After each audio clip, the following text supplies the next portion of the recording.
नमस्कार विद्यार्थी मित्रांनो. शाहीर अण्णाभाऊ साठे यांच्या जयंतीनिमित्त तुम्हाला काही थोडक्यात माहिती सांगणार आहे. मराठी साम्यवादी, समाजसुधारक, लोककवी आणि लेखक शाहीर अण्णाभाऊ साठे. त्यांचं पूर्ण नाव तुकाराम भाऊराव साठे. यांचा जन्म 1 ऑगस्ट 1920 आणि पुण्यतिथी मृत्यू 18 जुलै 1969. हे अण्णाभाऊ साठे म्हणून ओळखले जाणारे एक मराठी समाजसुधारक, लोककवी आणि लेखक होते. साठे हे मांग समाजामध्ये जन्मलेले होते. त्यांचे लेखन सामाजिक आणि राजकीय दृष्ट्या कृतिशीलतेवर आधारित होते.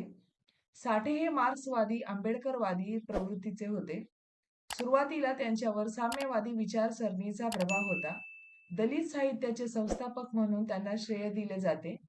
संयुक्त महाराष्ट्र चळवळीत देखील त्यांनी महत्त्वपूर्ण भूमिका बजावलेली आहे.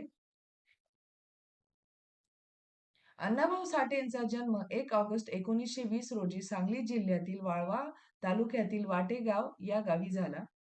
त्यांच्या वडिलांचे नाव भाऊराव साठे व आईचे नाव वालुबाई साठे होते. साठे हे शाळेत शिकलेले नाही. केवळ 1.5 दिवस ते शाळेत गेले. नंतर तेथील सर्वांद्वारे होणाऱ्या भेदभावामुळे त्यांनी शाळा सोडून दिली. त्यांनी 2 लग्न केली. त्यांची पहिली पत्नी कोंडाबाई साठे तर दुसरी जयवंता साठे या होत्या. त्यांना एकूण 3 अपत्ये होती. त्यांचे नाव आहे मधुकर, शांता आणि शकुंतला. साठे यांनी डॉक्टर बाबासाहेब आंबेडकरांच्या शिकवणुकींना अनुसरत दलित कार्याकडे वळले आणि दलित व कामगारांच्या जीवनातील अनुभवांना प्रकट करण्यासाठी त्यांच्या कथांचा वापर केला. इसवी सन 1958 मध्ये बॉम्बेमध्ये स्थापन केलेल्या पहिल्या दलित साहित्य संमेलनात आपल्या उद्घाटन भाषणात त्यांनी म्हटले की पृथ्वी ही शेषनागाच्या मस्तकावर तरलेली नसून दलित व कामगार लोकांच्या तळहातावर तरलेली आहे.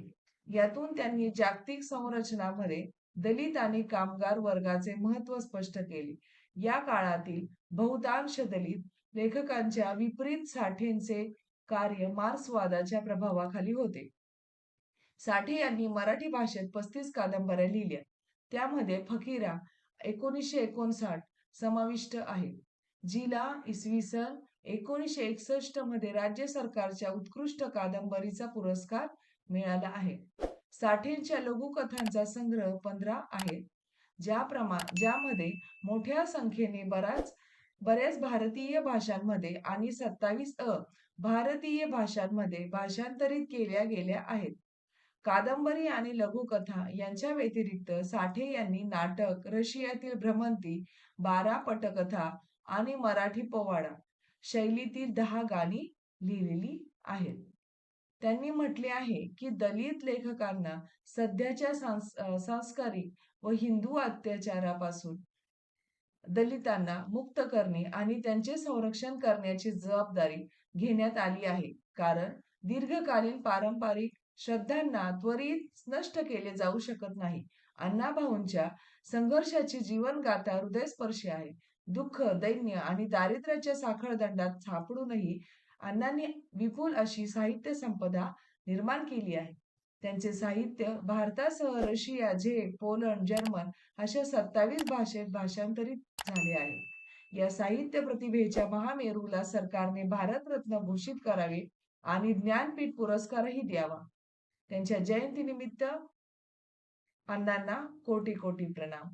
धन्यवाद.